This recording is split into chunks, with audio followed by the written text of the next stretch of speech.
عن أبو هريرة رضي الله تعالى عنه قال قال رسول الله صلى الله عليه وسلم رغم أنفه رغم أنفه رغم أنفه قيل من يا رسول الله صلى الله عليه وسلم قال من أدرك والديه عند الكبر أحدهما أو كلاهما ثم لم يدخل الجنة প্রসিদ্ধ সাহাবী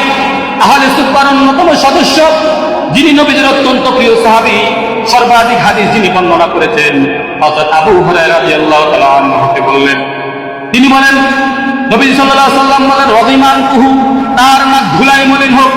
রহিমান তুহু, তার নাক ধুলাই মলিন হোক, রহিমান তুহু, তার নাক ধুলাই মলিন হোক। ইলামান ইয়া রাসূলুল্লাহ সাল্লাল্লাহু আলাইহি ওয়াসাল্লাম, উপস্থিত সাহাবায়ে কেরাম জিজ্ঞেস করলো, ইয়া রাসূলুল্লাহ, এমন ধুর বাবা, এমন কপাল পোড়া, এমন হতভাগা ব্যক্তিটিকে? ক্বালা মান আদরাকা ওয়ালিদাইহি ইনদাল কিবারি আহাদুহুমা আও কিলাহুমা সুম্মা লাম ইয়াদখুলুল জান্নাহ। সাহাবায়ে কেরাম যখন জিজ্ঞেস করলো এমন দুর্ভাগা কপাল পোড়া হতভাগা ব্যক্তিটিকে,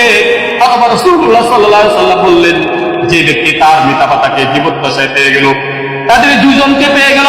অথবা আহাদুহুমা, তাদের একজনকে জীবদ্দশায় পেয়েও সুম্মা লাম ইয়াদখুলুল জান্নাহ, সে ব্যক্তি জান্নাত অর্জন করতে পারল না, সেই ব্যক্তি হচ্ছে কপাল পোড়া হতভাগা।